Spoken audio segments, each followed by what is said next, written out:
you celebrate it each month, right? I think it's March. Pretty sure it's March. Somebody out there knows. All right. Well, everyone else is probably scared off by the 3 inches of snow, so we'll go ahead and get started. I'll open this up with a word of prayer. We'll dive right in. Dear Lord, thank you so much for getting us all here safely. We pray that you would keep those safe who are traversing in, I don't want to say real weather. This weather is real. But we just ask that you would keep us safe when we leave this place. We ask that you would open our hearts and our minds to what you would have us to learn tonight. That it would inspire us to love our friends and our neighbors really well. And that you would inspire us to go forth and to be beacons of light in this world. In Jesus' name we pray. Christine, is your mic on? No, ma'am, it is not. Sorry, video, you missed that. Prayer. So tonight we're going to go through a couple of key ideas that we talked about last week and the week before. I've got a short blurb. I wanted to share a little bit about assistive technology. And I'm going to try and be really brief with that because I was talking earlier. I could talk for hours about that. We're going to finish looking at the neurodivergences. So in the handout we started last time, we talked about autism spectrum disorders and we talked about ADHD. So tonight we're going to talk through the rest of these. Obviously, the first list I gave you on the first night was not exhaustive, and this is even fewer from that. So these are just a few really common ones and ones we hear about. And then we're going to have time at the end to discuss what the church's role is all this. How do we respond to this new knowledge and understanding? So let's dive right in. So we talked about this last week, but I just want to reiterate this idea of empathy before understanding. And so we don't have to leave here tonight, and we won't. And I am not even experts in any of these neurodivergencies. And you can go to the next slide. But on top of the fact that these are descriptive terms that don't really fully fit people, right? We can't put people into boxes. These are just some things to give us an idea of how other people experience the world. So we don't want to limit people, and we want to know that we don't have to understand everybody's life experience in order to have empathy, in order to love them, in order to be in community with them well. So that's just something to remember. That we all know, but it's just good to frame as we get going into this. And then the next slide, we talked about this, I don't remember what week this came up, and this is kind of a tangent, so bear with me. But we talked about how it is not our job to understand people or like to know everything about them, but it's also not our job to change people as the church, which is true. And we know that the gospel is the thing that is transformative. But as I was thinking about that conversation after we had left, we kind of said, like, it's not our job to change people, but when they come in the door, we expect that God is going to change them. And that's true, but that doesn't exclude us. Because even if every time we come into this place and every time that we worship, we are continually being transformed by the Spirit. So I just want to make sure that, like, we are all included in that, and we are all ever changing. So, kind of a tangent, but just to follow up that conversation. So the next thing we're going to talk about a little bit is assistive technology. And I just wanted to share this so that you understand that assistive technology is an idea of any sort of technology, and that doesn't have to be electronic, but any basically like tool or something that helps somebody do something. Go ahead and go to the next slide. This picture might be really small. Excuse me, but you can see that there's a wide range of things. So there are mobility aids like walkers, canes, and crutches, right? That's a technology that is a tool that is used to help somebody. In this case, it's help them move. Okay, excuse me. I use mine to chase people out of the house. It's useful for that. I have a cane too, and I use it often to fish toys out from under the couch. It's good for that. But things like timers, hearing aids, phones can be used as assistive technology, communication devices, all that. I'm going to get a cough drop. Does anybody know of any examples of assistive technology they can think of?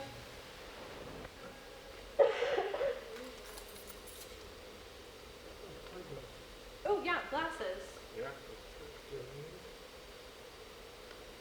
Hearing aids. Hearing aids, yep. And also cochlear, that's okay. An ironic thing, yes. Speech synthesizers. Ooh, yes, speech synthesizers. So for people who cannot communicate verbally, word boards, yes. And actually, since we're talking about it, Vanessa, will you go to the next slide? And we might go backwards. Here are some examples of communication boards and devices. This is an area that I specialized in as a speech language pathologist, which is why I'm saying it's gonna be hard for me not to talk forever about this. But these are ways to augment people's communication, right? So some people will use sign language as a way to communicate more than what they can do verbally. They might use picture boards, and that might be like a piece of paper with pictures or words on it. That might be a tablet device that has buttons they push that speaks for them. That could also be, actually if you go, sorry Vanessa, we're going back and forth, but the slide before this, if you see those big buttons, there's like red, blue, and yellow buttons there. Those can be recorded with single or a couple messages, depending on what they are. So those can be placed in the environment. So recently, we're going to talk about Down syndrome tonight. I saw a video of a young girl with Down syndrome, and they put a button outside the bathroom, and so when she pushed that, it said, "I need to go potty," and then her parents could hear that from around the house, and so then they would know and they could go and assist her into the bathroom. So that gave her, in a specific place, gave her the ability to communicate there. Prosthetics, there's also environmental controls. We think about, we're able to, so if you have smart lights in your house, some people who don't have the mobility to get to their light switch can use that as a way to turn on their lights independently. There are one of the communication systems that I have on my iPad actually has some built-in things for that. So there's like a page on there that coordinates with Alexa, and it has things that smart people can connect those. And we know that technology is amazing, but this is just one way that technology is able to help people, both of people with neurodivergencies, but then also people with disabilities, right? We kind of talked about the difference between those two in weeks before. And then we can click through these slides. So we talked about this one. The next one, that's just a close-up of that one. You still can't really see it. If you're curious about these, I can show you on my iPad. But then the next thing I want to talk about is stims and fidgets. And so fidgets are a type of assistive technology that usually can help people focus. And I brought mine. It's like show and tell here tonight. But fidgets are one way that for people with any sort of neurodivergent can use. It might help them calm down from anxiety, or it could help them focus. Like people with ADHD might use them to help them focus. And they can be squeezy things like this. This one a friend gave me, which is really fun when you're cranky. But there's all sorts of different fidgets out there. And I mean, if you look on Amazon or anywhere online, you can find a million of these. But this is just, again, this is a tool that's used that frankly looks like a toy. And so there are some stigmas that come along with using these. And so I think it's good for us as a church to be aware of these, because when we see people using them, we can understand that even if it's somebody who think you're too old to have a toy in church, well, they might be using it to help them focus. So that's a little bit about fidgets, their purpose, some of the types. I'm going to show a picture in a second. And then stims, this is really common for people on the autism spectrum. And it's any sort of repetitive body movement, like hand flapping is a common one, or like for me, like clicking my nails it's one of those things that's just like really calming and helps to regulate. So it's usually some sort of repetitive movement. Those can be physical, like with your hands. They can be like rocking movements as common. They can also be vocal. So people with autism and some other neurodivergences, we see vocal stims, and we see echolalia, which is basically just repeating what somebody says. So that could be like delayed, where they might repeat phrases that they've heard from their favorite movie. And so they'll use those. And what's really cool in speech language pathology world is those can be shaped into like really functional language things. But those are just really salient, and you hear those a lot. Trying to think if I missed anything there. Probably. If you go to the next slide, one other type of this is kind of a fidget slash stim, is oral. And so on the left-hand side of that screen, those are all different types of oral fidgets. Some of them are kind of on top of each other, but those are actually things that are designed to be chewed on. And so that's one way that like you can get some of that stimulation. I was at a church service over the weekend, and there was a little kid who is on the spectrum, and he was using one of those. They're really cool, they're really useful, and they're really helpful because sometimes kids with different needs will chew on, sorry, I say kids a lot, I mean adults. Let me just edit that because I worked with kids, so like that's always in the forefront of my brain. But people with sensory needs tend to like maybe chew on their clothing or in their hair, yes. So this gives them something safe, because obviously not everything is safe to chew on. So, and then on the right is just some other examples of fidgets. Okay, and then one more category of thing kind of falls in line with this is weighted and compression items. So there are weighted blankets that are really helpful for a lot of people. It really looks like it's snowing out there now. Yeah. Sorry. Yeah, it's like really coming down, sorry. Distractibility, sorry. But it's still over 38 degrees. So Okay, we'll be all right. Or like George said, we can just talk till like 10 o'clock when it's supposed to stop. So weighted blankets, also there's weighted stuffed animals and items. And again, so these are really helpful for people with different sensory needs, but something interesting. There's this idea of like, a lot of these things we talk about are helpful for people with neurodivergence, but they tend to help a lot of other people too.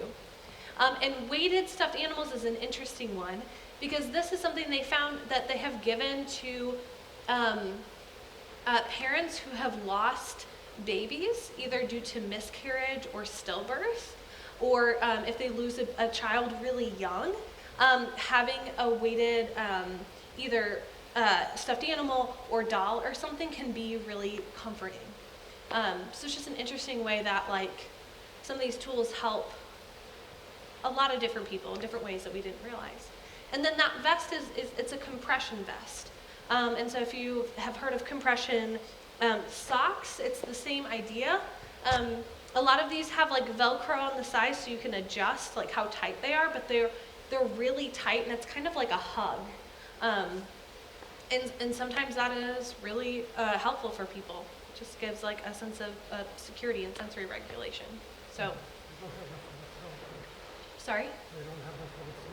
They don't have them for the throat. No, that would not be super safe. Vest and like pants and like sleeves is all I've seen. Okay. Any questions about assistive technology or any of those tools or anything? Okay. Okay, so then we're going to move back into talking about some of these specific neurodivergencies. I'll direct your attention to the orienting questions. It's on the bottom of the second page, the back of the first sheet of paper of the orienting questions. So we talked about these last time. We didn't spend any time answering them, but this is what we're going to come back to after we go through some of these. But I want you to think about the ways that you express your faith, the ways that are meaningful, ways that you engage with God, and the ways that you express your faith, whether that's in a corporate worship setting, whether that's at home, whatever that looks like for you. As we talk about some of these different neurodivergencies, I want you to think about if there's anybody you know with that neurotype, any accommodations or things that they do to accommodate their needs, or that you might imagine somebody needing based on what we learned about them.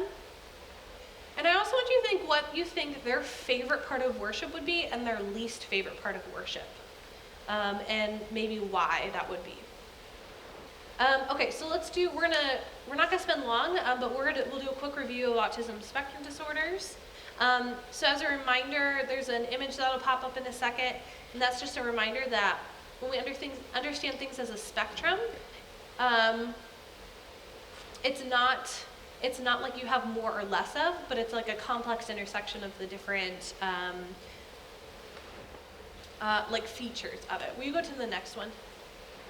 Yeah, so if you look, the circles are the way that we're going to look at understanding. Remember, we kind of talked about, the red is social differences, the orange is restrictive interest, repetition, sensory sensitivities, emotional regulation, executive functioning, etc.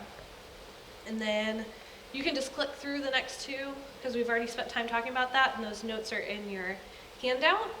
We also talked about ADHD. We talked about the inattentive, hyperactive, and combined types of those. And we talked about some of the challenges and also some of the strengths of that neurotype last time. And again, those notes are with you. So we are going to move to the next one, and that is Down syndrome.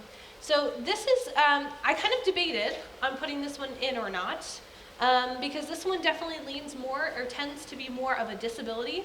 And again, those aren't mutually exclusive categories. But Down syndrome is a complex genetic disorder where individuals have an additional chromosome, and there's a lot of physical differences that come with that. There tends to be some cognitive delays, and those obviously vary. It's really common to have heart issues. A lot of people with Down syndrome go through heart surgeries from a young age. There tends to be low muscle tone and communication differences. And that communication difference is both due to the low muscle tone and an enlarged tongue, actually, which makes it really difficult to pronounce different words and speak really clearly. But then also cognitive impairments also impact ability to communicate and to like build vocabulary and such. My experience with folks with Down syndrome is both a stubbornness and also big personalities. Most of them are an absolute hoot. I have worked with lots of people with Down syndrome, and so many of them have such good sense of humors. But again, no group is a monolith. Yes, so that, again, this one is kind of tricky. It's not necessarily a neurodivergence, but this is a population that is fairly prevalent, and so it is really likely that we will meet or you will hear about this, so I think it's just good to have a frame of reference for. Any questions or thoughts about Down syndrome? We haven't done it with the others, but for somebody with Down syndrome, what do you think might be their favorite part of worship? Or if you know somebody with Down syndrome, what would be their favorite part of a worship service? Probably singing. That's what came to mind for me. Singing and music. And standing up. You know, that's really interesting, Tina. I think that standing up might be fairly, well, maybe not for all, but for a lot of neurodivergencies might be pretty common, because when you're sitting, it's hard to get a lot of movement or sensory input. But when you're standing, you can kind of sway or move or take a couple steps. So you have a little bit more space. Just the Down syndrome people I've known or their kids, sitting still is very hard. Mm-hmm. Yes. They have a real hard time sitting still. Yeah. And that kind of goes for people with ADHD. Again, not always, but for some of them, that hyperactivity piece makes it hard to sit still too. Yeah. Okay. What would be their least favorite? Sitting still. Mm-hmm. Anytime you have to sit still? I thought it was the sermon. Like, just listening to somebody talk for that long, that sounds like... If you weren't here, I would have said that. Hey, listen, no offense taken here. And that's actually, okay, so this is something else I wanted to talk about. And again, this now talking broadly about all neurodivergence. The sermon is a time that would be hard for a lot of people to hold attention throughout the whole thing, especially if there's not any sort of like visual, right? Like for someone just to, like a normal conversation, you don't let somebody talk at you for 15 minutes, right? Like that's not typical for any of us. And so I think building an expectation like that would be a time to see fidgets. I know somebody who, when they attend worship, they bring their knitting with them, right? And they sit and knit. And they are way more engaged, way more focused when they are doing that than if they were just sitting in the chair, hands on the lap, you know, just like trying to listen and pay attention. Most little kids, they're not going to sit in a chair for that long. That's when you bring in activity bags and that kind of stuff. Right. And we've got busy bags and activities. So we expect that for children. Do we have tolerance for adults to do that?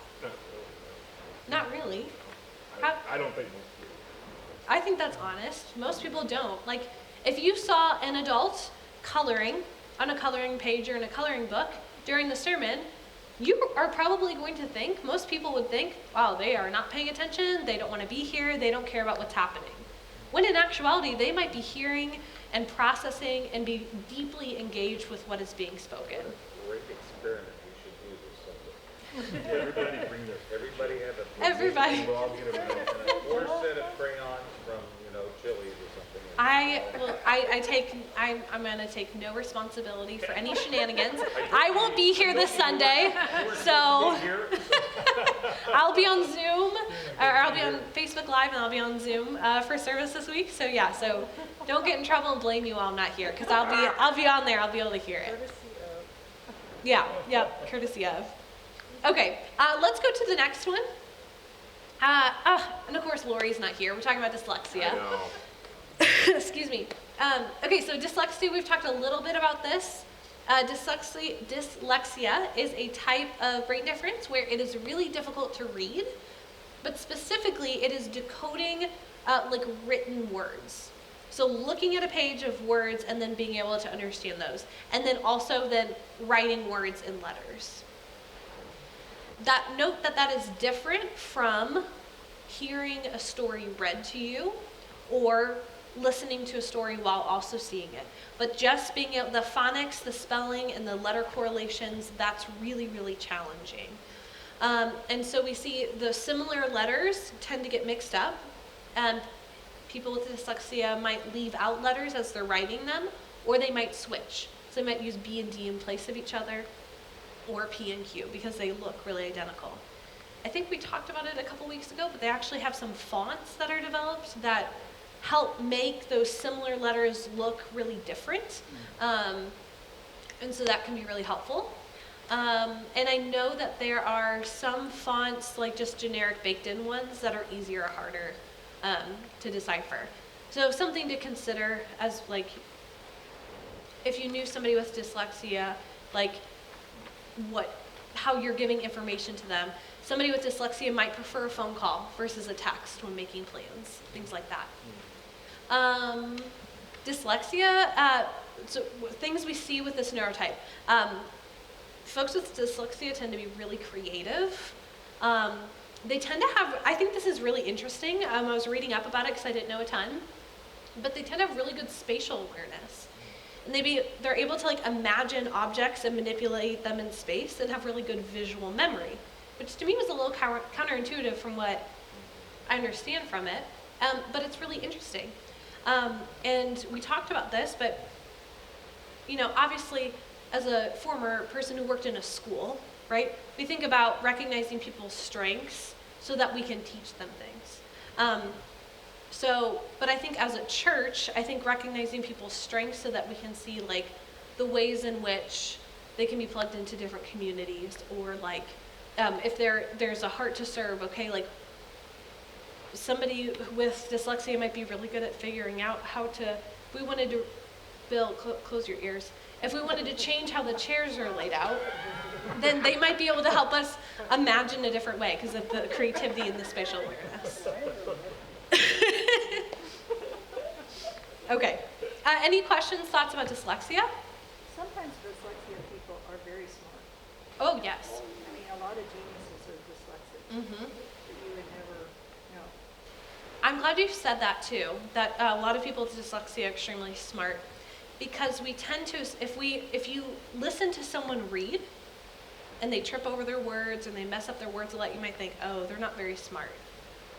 But that's not true, right? We know that, first of all, intelligence is so broad and there's so many categories of it. Reading is one isolated skill. And that I was going to say that I'm sure somebody with dyslexia's least favorite part of the church service or volunteer position would be as a reader, maybe. Although I know a lot of people with dyslexia who love to read. And maybe they would love it because somebody else is reading. So maybe the responsive psalm might be their least favorite. Well, they get so much more help in school today. Mm-hmm. That and recognize them. My youngest granddaughter, Ellie, is dyslexic, and we're very open about it. Mm-hmm. It's nothing that we hide. She Yes. doesn't hide it anymore. She talks about it, and she has a whole group through I guess, 3rd, 4th, 5th, and 6th, same group that she went with every for one class that was for them to help with dyslexic. And here's the girl that dances 27 hours a week and Oh, yeah. is all involved with that stuff but the funny part is that she uses her cell phone and types all the time. Yeah. But that has just been recently, since she's really gotten very comfortable with this lesson process or how to read and do those kind of things. Yeah. They have some really amazing dyslexia reading programs that they have in a lot of schools. I mean, that's what Lori does. She's a specialist, right? And it's phenomenal. Also, I think it's interesting that she's a dancer with the spatial awareness thing. Really interesting. Yeah. And I think a big part of this is understanding, getting away from the stigma, you know, like going from, you know, there's that kind of, when you imagine being in a classroom and everybody takes turns to read and you got to read out loud and you get the really hard word and it's stressful, right? Imagine for someone with dyslexia, that's going to be so anxiety invoking to just be waiting for your turn, knowing that it's going to be really, really hard to read. And so I think, yeah. Kathy. Oh, I've said this before, both of my kids are dyslexic. Laura, my daughter, had a harder time with it. And she would stay for like 10 minutes at the end of school every night, and she and her teacher would go over one paragraph. And she would read the paragraph to her teacher out loud 3 or 4 times, and then the teacher would call on her for that paragraph. Oh, God bless teachers like that. And it was it made such a big difference in her life, I cannot tell you. Oh, I bet. She will never read a lesson, ever. Right. And that's fine, right? I think that's the whole thing with this neurodiversity is all of us have completely different brains and completely different gifts, so that somebody with dyslexia who doesn't like to read in front of people doesn't have to. Like, we are a whole community, and we're going to do where our strengths are. I love that. And I think teachers who take the extra time, the extra step, and care to pour into somebody to give them confidence, I think that is a lesson for us as a church. Because how can we as the church on Sunday pour into people in the way that's going to give them confidence and assurance in who they are and how their brain works to go into the week and back into the world feeling confident and loved and cared for, knowing that their brain is different for whatever of these reasons, right? Like, how do we do that as church? That's the big question. I wonder if dyslexia, how frequent dyslexia is in people who speak other languages than English. Because I assume that it's not that other people don't have that disability, but it's easier for them if their language is very phonetic. In other words, if the letters always pronounced the same way. Right. But in English, we have all these combinations. We have more exceptions than we have rules. Yes. And that certainly would exacerbate trying to read this strange language. That's a really interesting question. I'm sure somebody has done research on that. The idea that it exacerbates it, right? Because like if you have a language that's deeply phonetic and intuitive, then if you have dyslexia, you might not be as impacted. And that kind of goes back to what we talked about, the social model of both disability and neurodivergence. Like, these are things that are naturally occurring. The reason it is disabling to have a wheelchair in most places is because there are stairs, right? And so the expectations and the way that the world is formed does not have everyone in mind. And again, that's the church's opportunity, is to have people in mind and to adapt when new people come and to say, oh, we can serve you better. We can make this more accessible, we can make this better for you. Okay, we've got 2 more neurodivergences, and then we're going to talk through some of these big questions, and so it's going to be a lot like really discussion based. Okay, so the next one is OCD. I really wanted to talk about this one because I think this is one of the most misunderstood neurodivergence in the general people. So OCD is obsessive compulsive disorder, and some people associate this with perfectionism. It is distinct. So OCD is a disorder in which people have recurring unwanted thoughts, ideas, or sensations. That's the obsession. Oh, I'm so sorry, y'all. And in order to get rid of those, in order to process those and cope with those, then they tend to do repetitive things, which are the compulsions.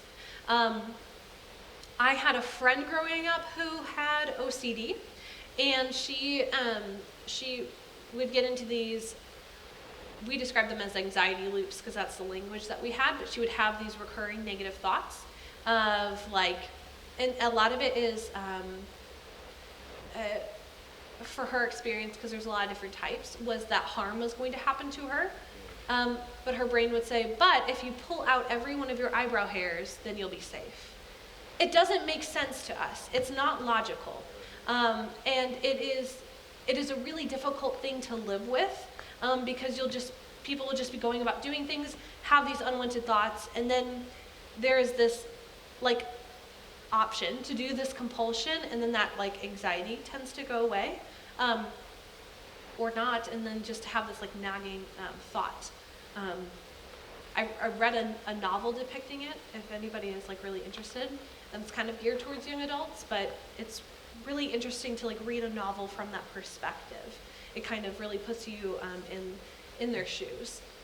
Some of the repetitive behaviors can be like hand washing, obsessive cleaning, checking on things like checking on light switches. For some people, every time they leave the room, they have to do the light switch 7 times. Or this idea of like, if it didn't, I've heard it described as like, if I go to turn off the light switch and it doesn't feel right, then I have to go do it again until it feels the right way. It's interesting, and it doesn't really make sense unless you have that brain. And so this is something that can be really detrimental to like just going about daily life, because it can impact a lot of different things. There tends to be this association with like people with OCD, not all, but some who have that like washing, cleaning, or organizing type or subtype, or like if that's their compulsion, their house is going to look really organized. Everything is in its spot, and if something's out of place, it is really disturbing for them. I had a friend whose kids would go in and change his closet around. Because he had blue shirts, long sleeve blue shirts, and they just went in and just to play with them. Yeah. Because he would lose it. Yeah. Yeah, and he would just, and his file drawer. Somebody came in and pulled a file and then put his file back. He was my boss. He put a file back that wasn't exactly where it was. Right. He knew it. Just hard. He'd open the door and he could just, it was amazing how, but everything had to be that way. Yeah. Desk had to be totally clean. I mean, nothing. He worked on one thing at a time. Yeah. Drive nothing over to my office. Oh yeah. Well, there's that like high attention to detail, and so people will look at that and be like, "Me? My desk is not organized, right?" I'm a pretty organized person, but like, it's more of a I know where things are in the chaos, right? And so it's easy to look at somebody who you look at their house, you look at their desk, you look at their car, everything is spick, span clean, not a drop of dust, and you think, oh. I wish my brain was like that. But anybody with OCD will tell you that it is, it's, I don't know another word, but hellish, right? To live like that, where you're constantly being nagged by these thoughts. It is really overwhelming. So, this is an interesting one. So how do we understand this what do you think somebody with OCD, what do you think their favorite part of church is going to be? Favorite part of worship? Maybe, or that might really stress them out. I think this is one of the most hard ones, because this group is so especially varied, right? Because their like compulsion thing that brings them comfort could be checking on things and putting things in order. I think it would drive them crazy, say that banner was just a little off. Oh yeah. Or Oh, yeah. something was askew or, so, I mean, I can just, you know, you can just Yeah. see them looking and trying to. Or the figure chairs are out of whack. out. Yeah, I mean, just little, Picking on Bill. You have a reputation. or somebody in front of them has lint on it, you know, and they know they can't pick it off, but it you know, they, Right. yeah, it could drive them crazy. Mm-hmm. Well, you know, her sister, I mean, she knows it, right? Mhm. We give her a hard time, but like, she can't watch a movie. If we Yeah. sit down a movie, at some point she will have to get up and clean something. She Mm-hmm. can, I mean, I got a mop, or I got a. Yeah. I mean, you know what I'm saying? Like, I've never seen her sit there and enjoy a movie. Yeah. because She just can't help herself. She's got to go sweeten or something. Mm-hmm. I assume that we don't know what, why this happens.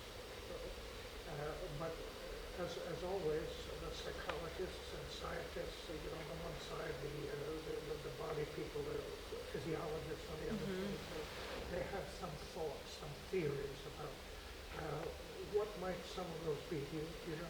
I'm not an expert. I couldn't tell you what. Because unless you know, the ultimate goal, I assume, is to make these people what become normal to fit into that curve. Right. And that's a really interesting topic, right? Is our desire to make people fit into a norm.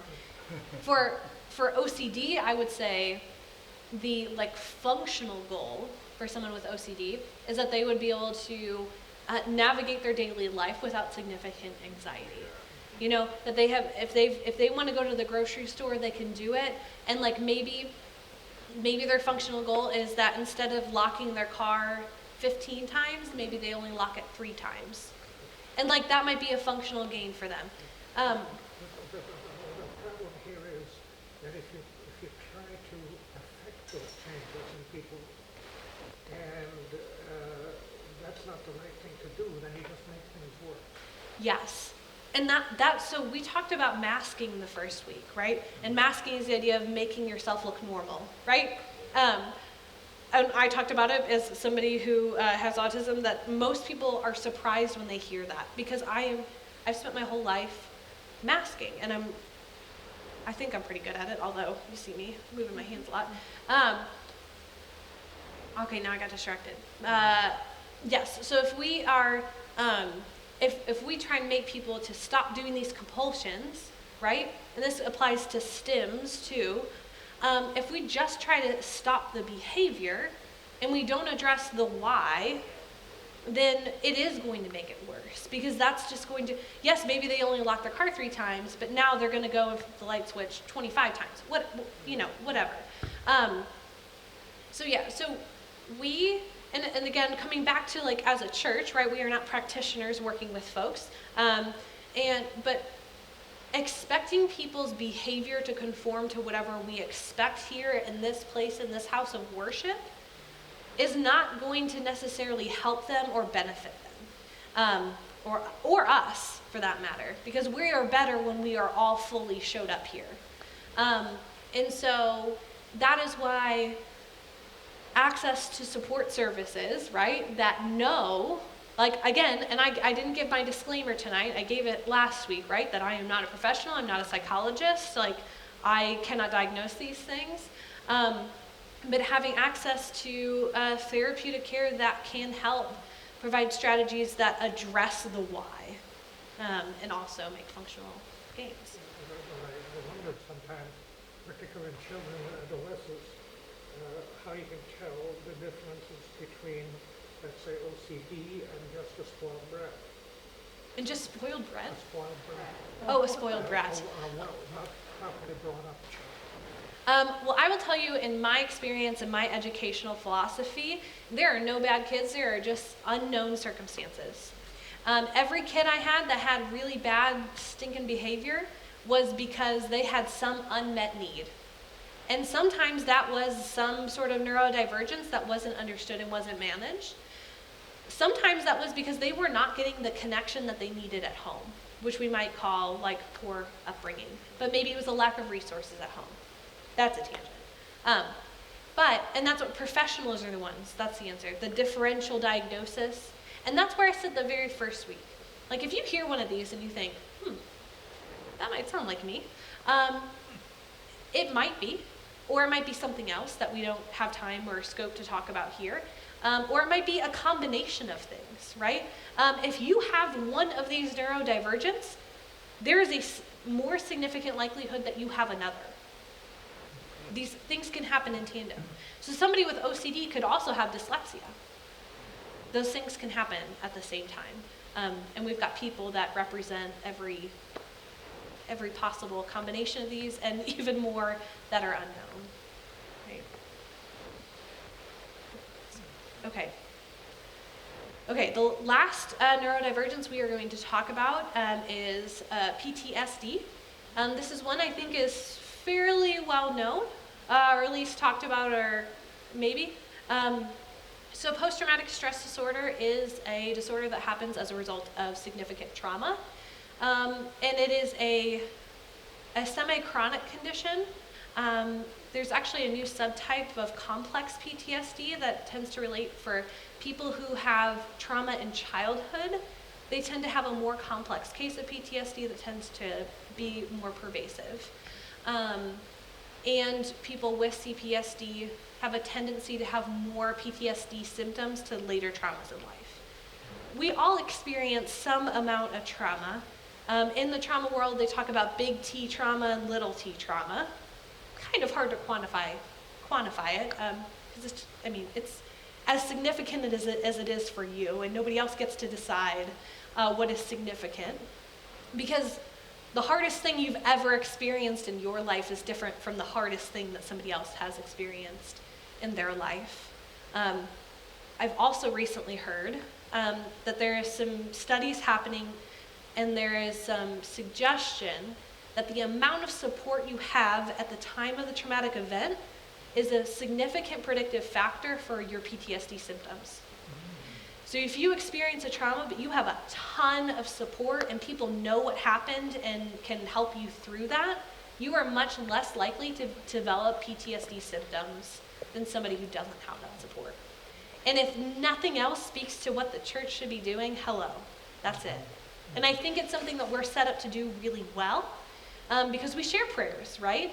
I think the biggest challenge with this is the vulnerability piece. Because it's easy to share, and I've noticed this, it's easy to be like, hey, this is a real prayer. He's actually doing really well. But my uncle was just diagnosed with cancer this week. So pray for him, right? It's easy for me to say that, but it's a lot harder for me to say, and I don't know if I said this already, but I have PTSD and I'm in therapy for it.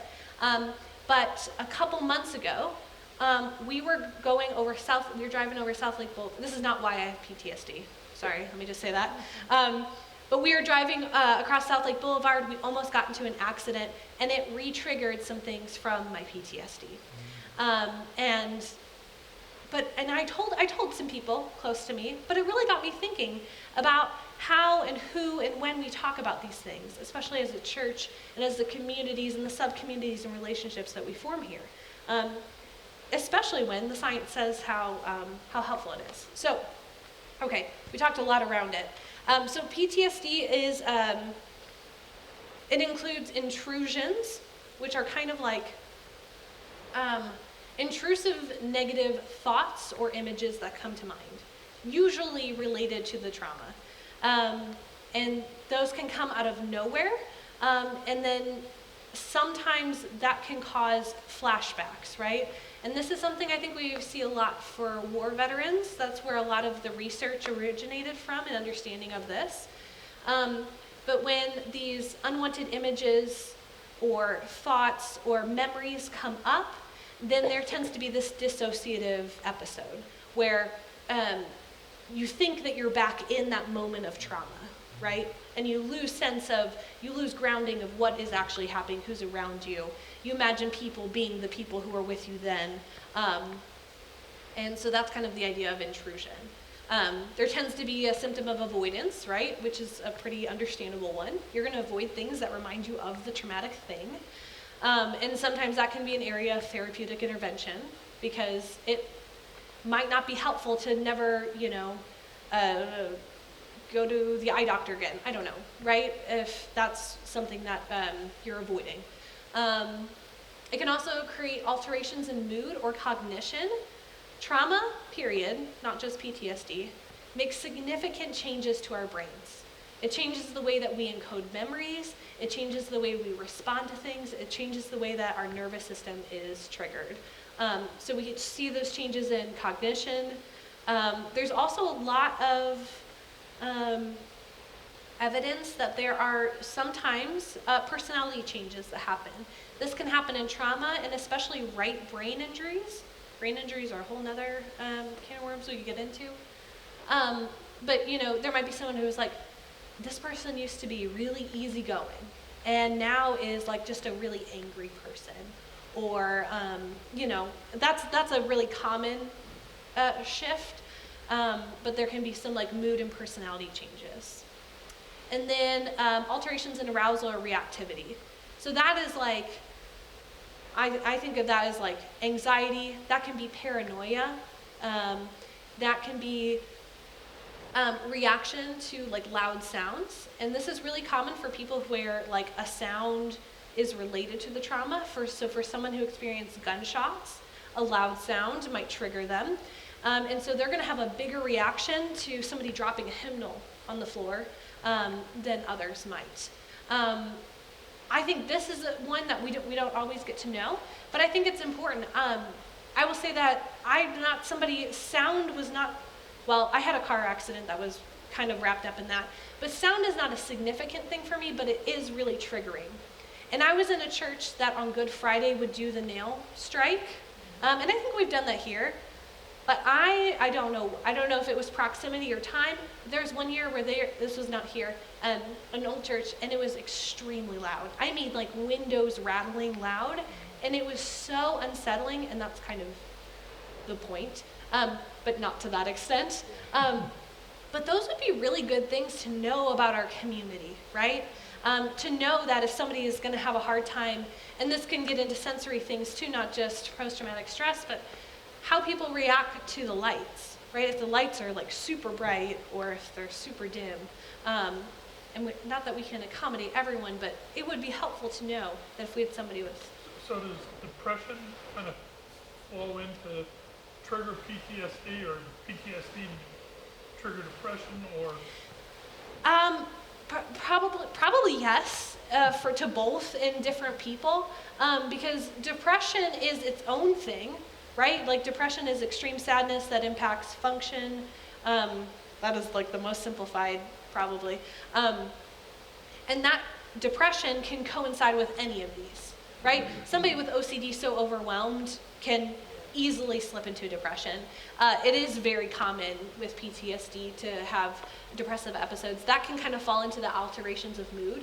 So somebody who didn't suffer from depression beforehand, that might be a new thing that happens.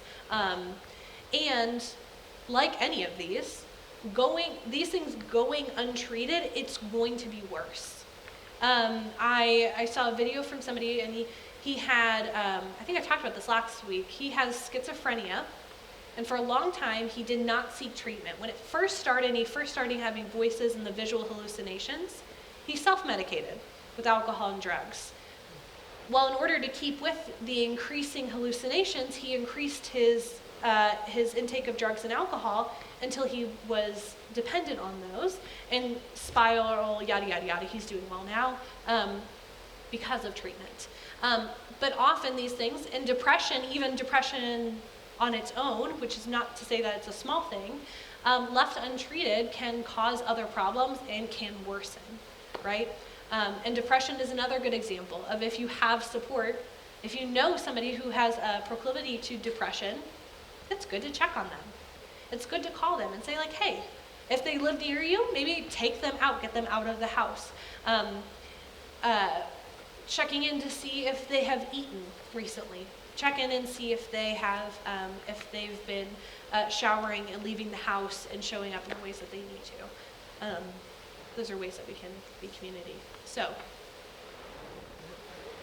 Again, we know that some people in very stressful conditions get PTSD, but the majority, to to the best of our knowledge, I think, does not get it. Mm-hmm. And I am sure that the psychologists and scientists and neurologists and whatever have debated, have checked, have done studies about different people and why they Right. any clues as to where it comes from? Let me do my disclaimer again. I don't know because I'm not an expert in this field. We do know that like 2 people or 10 people can all experience the exact same traumatic experience, and only one of them walks away with PTSD. There are some I have heard that theorize that if you have trauma in childhood, especially early childhood, you are more likely to have that response.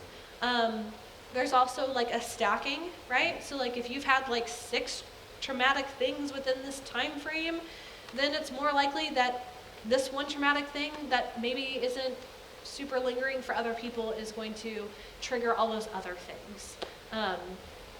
It's also interesting knowing that having support systems in place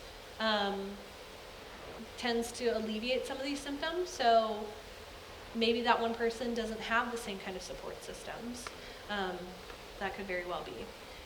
There is a assessment or a survey, I guess, that's called the ACEs, and it is Adversive Childhood Experiences. And it is like a questionnaire, and it's just like a yes/no on if you have experienced these things in childhood. And if you have a high enough number, that means that, or it leads to a higher risk of like a million other things. What age do you do that at? I'm sorry? What age do you do that at? You can take it any time, but it refers to, I don't know what the age, it's like, did any of this happen in your first like 12 years of life or something? I don't know exactly what the cutoff is, but you can take it any time because it's just like, you have to remember. Yeah, it's interesting. I was in a trauma-centered training for trauma-informed care, and somebody, a coworker that I was with taking it with me, and she was above the line, and she was surprised by that. But that gave her a lot of good information to be like, oh, okay, I need to be more compassionate with myself in these areas, right? I mean, we all probably could be more compassionate with ourselves. But for her, it was really hard to see that, but also really helpful as a tool and a place of empowerment for her. So yes.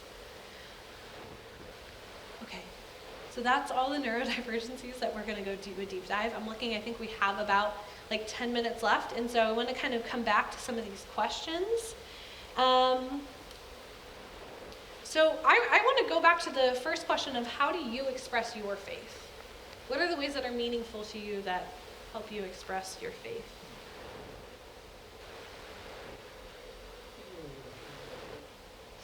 Well, thought, word, and deed by what we've done and what we've left undone. Next question. Thought, word, and deed about what we have done and left undone. Okay, but like, what are the ways in which, like, the times when you feel really connected to God, or the times when you have, like, if you do spiritual reflection at home, or like if on every Tuesday night you come to church for a Bible study to enrich your knowledge of the scriptures. Or if you say prayers, regardless of whether you're at home or you're out in the restaurant. Right. Prayers, right? I said Bible study because most of y'all are here like every week, right? Bible study is one of the ways that we express our faith because it's ways that we learn and meditate on the scriptures and understand God. Try coming to church on Sunday. Church on Sunday, worship, Devotional. devotionals. Sometimes just self-reflection, just kind of sit back and just kind of think through some things, try to get a handle on where you are and what's, not so much now that I've retired, but it used to be, sometimes work could be really overwhelming. Yeah. You just had to kind of get recentered, rebalance. Yeah. Sometimes That's important listening to practice. a person, listening to a person without judging them, and just being, and letting your faith kind of calm you, which maybe you can calm them. Yeah, that's really powerful. Just sitting and listening with someone. I feel that way like when somebody is telling me like a part of their like life story. Like I feel really connected to them in that moment. And I think that's a way, especially as like a body of believers, that we show up for one another, just to like live in community with each other. But listening without judgment, I mean, I think that's a good expression of faith. I think whenever you do what you think God would have you do and let go of the results, that's faith. Yeah, whenever you do what you think God would have you do. There's definitely those moments when you're like, I'll speak for myself, I guess, but like there's definitely moments where I'm like, yeah, God's the only reason I made the like right choice there, right? Because otherwise I wouldn't have made the right choice. Sometimes pounding nails at a habitat house. Mm. Or Yes, going and yes, clean yes. up after a tornado, or Mm-hmm. something more physical and active Yes. is a strong way to, witness to your faith. So Yeah. this thing about beggars.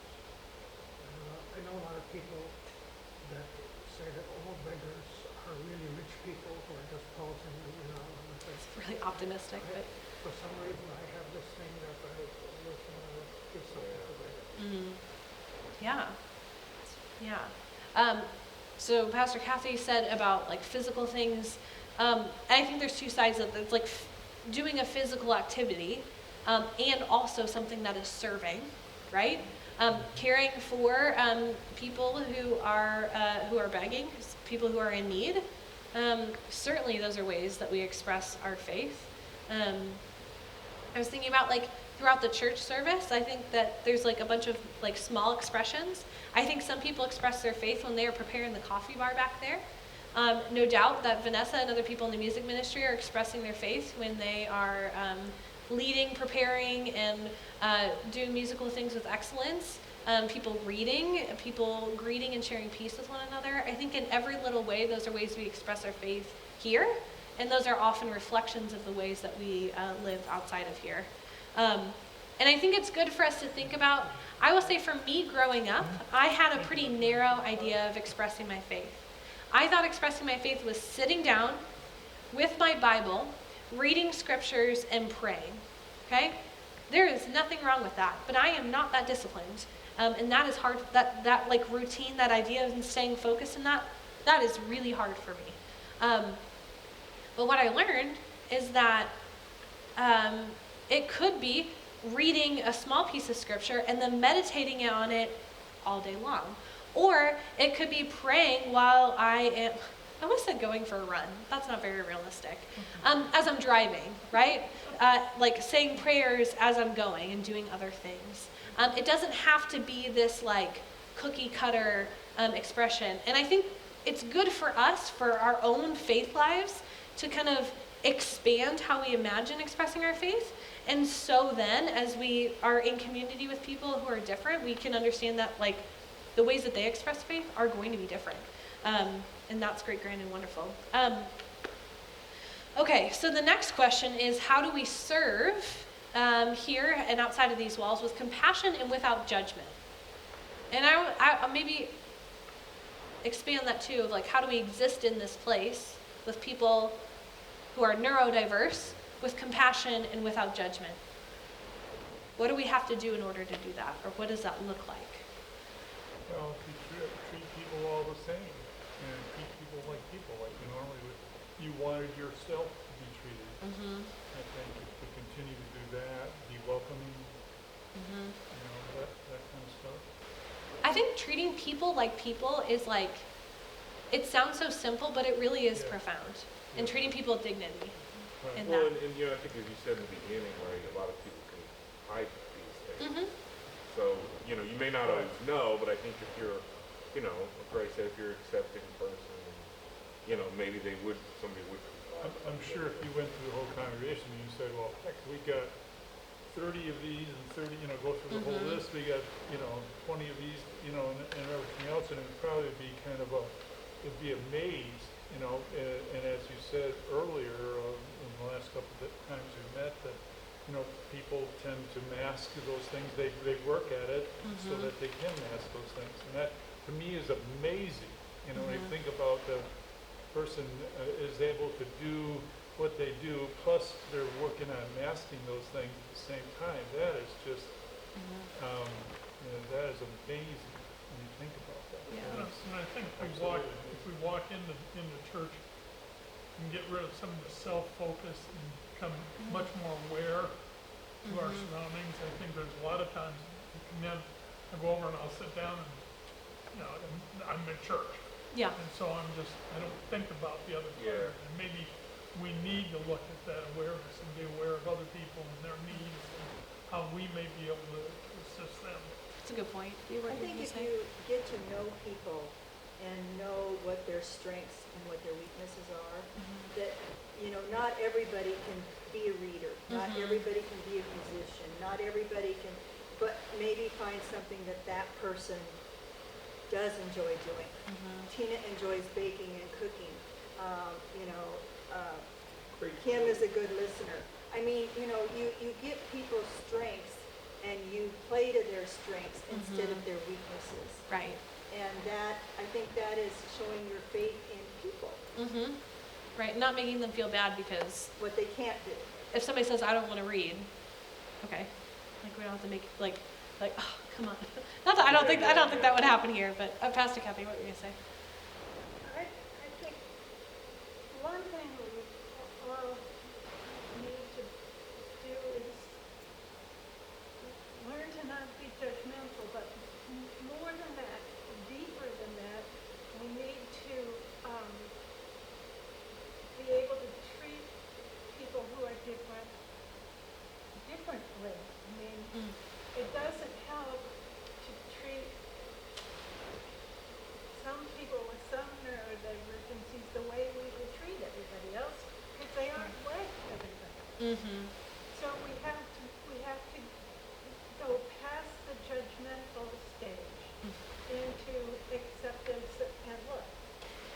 The first time I ever came to this church was on Christmas Eve because a disaster with a moving van breaking down. We thought we were going to be here mid-December, and we got here on December 23rd. And we came and we sat over there, the same seats we are sitting in to this day. But there's a young man in this congregation who tends to sit over there, and you probably all know him, and I probably don't need to tiptoe around, but he's always just a little bit off from everybody else, and he tends to be a little louder than everybody else. And okay, I'm sorry, I was trying not, but I fell in love with this congregation because of the way people loved on him and accepted him. And nobody told him to sit down and be quiet. And nobody said, pay attention, keep up with where we are. Nobody was mean to him. And Yes. When When Lee is not here, I miss him. yes. And Yeah. And that's a wonderful thing that this congregation does. I had people in a previous congregation of mine leave because of a young woman who had the same kinds of response to work. And they were so mad, and they wanted me to go and throw them out. That's real Christian. Yeah, But that's one thing this congregation, I think, does well. I agree. Is that there are lots of people around us. There are little girls who sit back here and direct the choir. Yeah. And dance.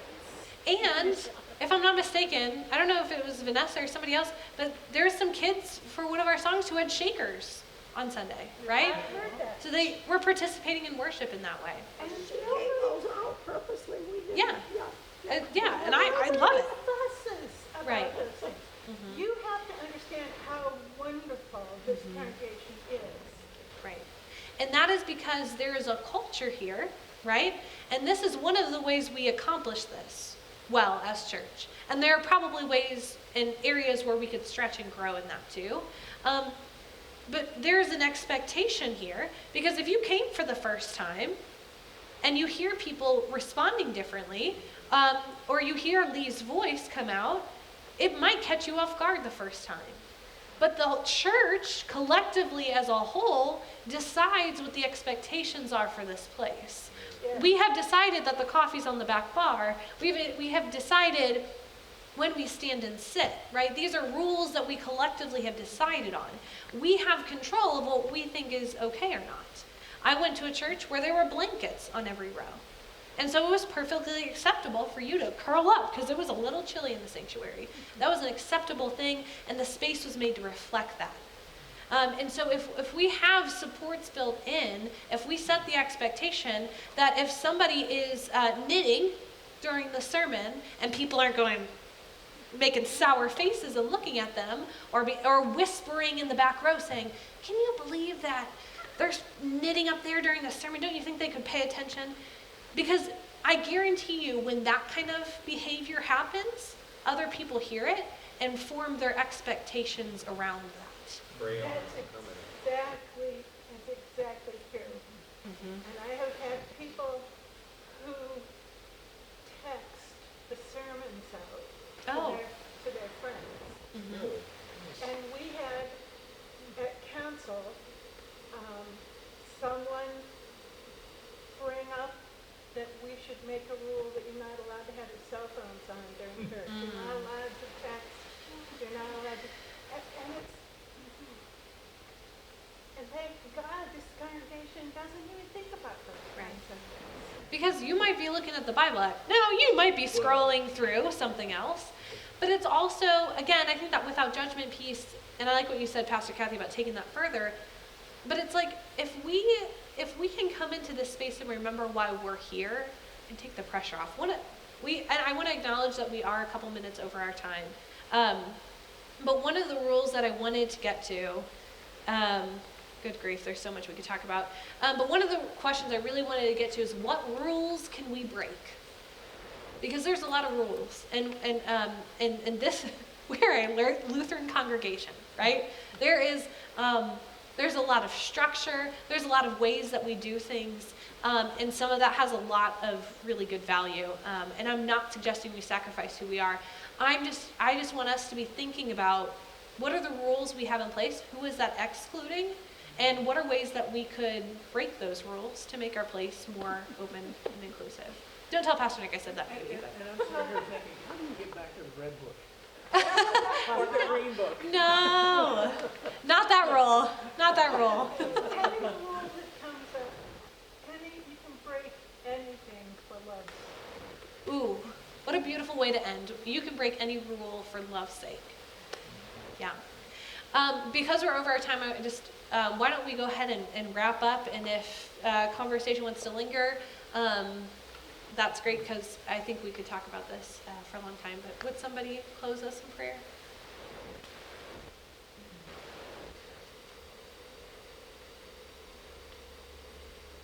Dear Heavenly Father, each of us are different.